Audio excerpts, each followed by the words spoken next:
Good morning, this is Ritesh Sharma और मैं आज आपको बताने जा रहा हूं कि किस तरह से हम अपने आप को फिट रह सकते हैं। राइट। तो फिट रहने के लिए दो काम हमें करना पड़ता है। ठीक है, एक फिजिकल वर्कआउट करने पड़ेंगे हमें और दूसरा डाइट लेने पड़ेंगे। राइट। तो मैं सबसे पहला पार्ट फिजिकल के बारे में बताऊंगा, क्योंकि WHO का भी मानना है कि अगर आपको हेल्दी रहना है तो 35% आपको फिजिकल रहना पड़ेगा, करना पड़ेगा एंड 65% आपको हेल्थ के ऊपर डाइट सही से लेने पड़ेंगे। राइट। तो मैं आपको फिजिकल के बारे में बताऊंगा सबसे पहले। तो अगर आपको फिट रहना है तो सबसे पहला काम, if you are interested in sports, अगर आपको स्पोर्ट्स कोई भी स्पोर्ट्स अच्छे लगते हैं तो जस्ट गो एंड प्ले। ठीक है, खेलने से बहुत फायदा है, आप बहुत फायदा कर सकते हैं, अपने आप को बहुत हेल्दी रख सकते हैं, अपने माइंड को शार्प कर सकते हैं, बहुत कुछ है। अगर टीम स्पोर्ट्स अगर करते हैं तो आपको टीम को कैसे लीड करना है ये सब भी पता चलता है, टीम के साथ मिलकर कैसे काम करते हैं वो पता चलता है।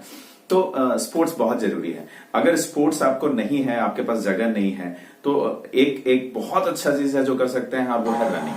ठीक है, रनिंग कीजिए। रनिंग के बारे में ऐसा बताया जाता है कि अगर आप रनिंग करते हैं तो running itself is the best exercise.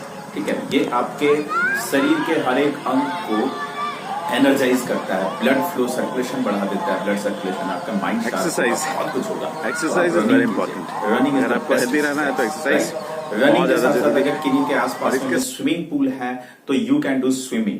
आप स्विमिंग कर सकते हैं। स्विमिंग बहुत अच्छा माना जाता है अपने आप को फिट रखने के लिए, तो आप स्विमिंग कर सकते हैं। राइट। एंड एक और बहुत इंपॉर्टेंट है, अगर ये सब भी नहीं हो पा रहा है, अगर आप इंडोर में ही हैं, आपके पास बहुत ज्यादा टाइम नहीं है, तो एटलीस्ट 1 आवर अपने लिए आप निकालिए और अर्ली मॉर्निंग या इवनिंग कभी भी आप टाइम निकाल के कभी भी आप योगा कीजिए and do some meditation. Right. Yoga बहुत ज्यादा इंपॉर्टेंट है। प्राणायाम, आप प्राणायाम कीजिए, योगा कीजिए। इससे क्या होता है कि हमारा माइंड शार्प होता है, हमारा माइंड काम होता है। ठीक है, और हम बहुत कुछ सोच सकते हैं, बहुत सारी नेगेटिविटी जो है ना वो हमारे माइंड से निकल जाती है। ठीक है, तो आप योगा कीजिए, योगा करके अपने आप को फिट कर सकते हैं। मेडिटेशन 10 to 15 मिनट्स जरूर मेडिटेशन कीजिए। मेडिटेशन में बहुत कुछ है, ये हर एक तरह के प्रॉब्लम को हील कर सकता है आपको।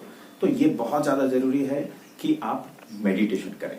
ठीक है, तो ये कुछ चीजें हैं जो मैं, और भी बहुत सारी चीजें हैं बट ये बेसिक चीजें हैं जो मैं आपको बता रहा हूं फिजिकली अपने आप को फिट रखने के लिए। राइट। अब मैं जैसा कि आपको बताया कि 35% ही फिजिकल एक्टिविटी से आप फिट रह सकते हैं, 65% आपको डाइट के ऊपर ध्यान देना पड़ेगा। राइट। तो ठीक है, जो भी खाना खाते हैं, बाहर से खाते हैं, वो हमें सही नहीं मिल रहा है। WHO डायरेक्टली बोलता है कि अगर एक एप्पल खाते हैं तो 42% पेस्टिसाइड डायरेक्ट आप अपने अंदर ले रहे हैं। राइट। तो आप जो भी बाहर से खाना खा रहे हैं उसमें आपको जितना बैलेंस डाइट मिलना चाहिए, जो अमाउंट मिलना चाहिए, वो नहीं मिल पाता, जिसके कारण से हम अनहेल्दी होते हैं और डाइट हमें नहीं मिल पाता है। और डाइट नहीं मिलने के कारण न्यूट्रिशंस की कमी हो जाती है, माल न्यूट्रिशंस होती है और हम बहुत सारे रोग के आसपास में घिर जाते हैं। राइट। हमारा प्रोटेक्शन